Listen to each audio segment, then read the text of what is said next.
First, guys, thank you for giving me some of your time. Absolutely love the movie. Love the first one, but this one, like, top tier, baby. Like, I was like, all right. When did you see it? Last night, bro. Night, Like, cool. as soon as I finished it, I was like, hey, can I get it again?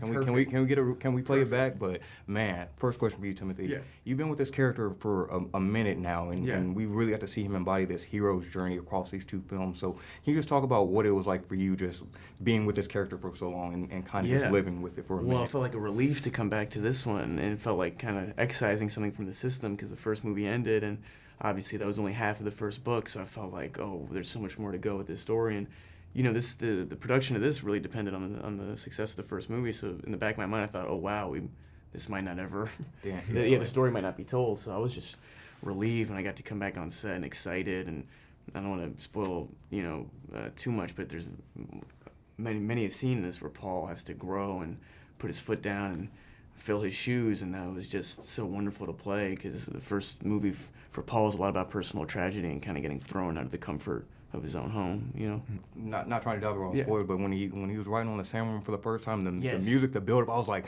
bro, I want to clap. I want to clap in the like. It was a small audience. I was like, bro, why don't I want to stand up right now? I agree. Austin, for you, can you just talk about you're known for really immersing yourself in your role and preparing. So can you talk about like the mental and physical preparation that you had to endure for this role? Yeah, it was. It started with the physical months before. Training. I've talked a lot about training with Duffy, who's a Navy SEAL, and so that helped me to just get stronger because you walk differently, you move differently in that way, and you can tell. You got it. Exactly. And then we started doing fight training with Alvin, and in LA for months before going to Hungary, and started working with Roger Ewan, who in the Gladiator sequence, he's who I'm fighting in that.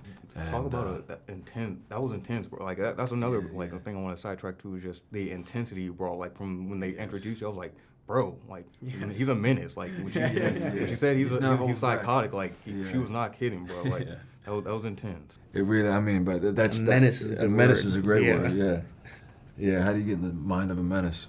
You never know, bro. And coming back to you, though, Timothy, in the first one, you had the visions of Zendaya, like, who doesn't? This one, you really got to bounce off of her, got to have that on-screen chemistry. So you just talk about, like, actually getting to work with her a lot more in this one, because I thought it was amazing. I couldn't agree more, and she was the partner in crime on this, and I just love the dynamic, and we were speaking about this earlier, but I feel like it made sense to me that Paul would be thrust into this position in a culture that's not his own, with a sort of path in front of him where he would assume, like, if not a huge status, like the power position in that group, and to go, not only do I not want to do that, but I'm finding refuge in the one person that's actually seeing me for who I am, who is holding me accountable, who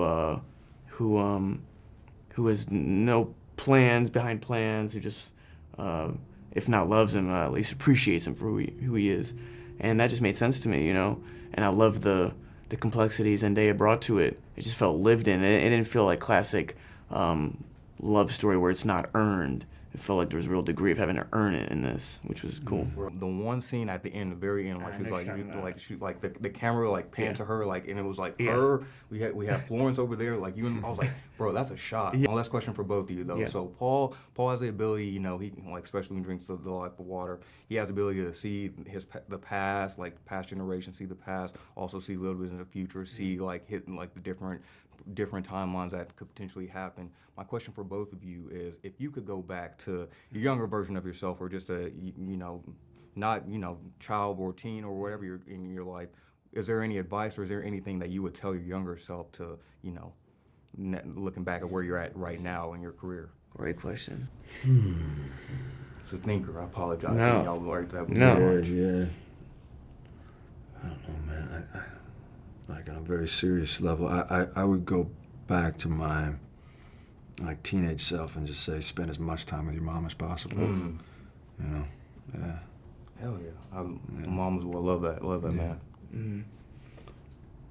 That's a good one.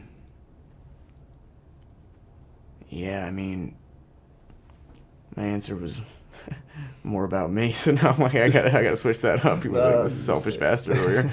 No, Equally, I could say that about both my grandmothers, my French grandmother, my American. It's hard to, it's so, even independent of being in show business, I think in your early 20s or late teens, it's hard not to, look in the mirror so much about where you're at in life, where you want to go. I guess I would say just be present, and it'll all work out. Yeah. Feel that. And I apologize. I asked a heavy hitter question that's again, good. but like That was good. Getting the wrap up sign. I want to say thank you guys so much for giving me some of your time. Yeah. Love the movie. Love both of them. Love this one. I cannot wait to see what y'all do next in your careers, man. Thank you. Appreciate it.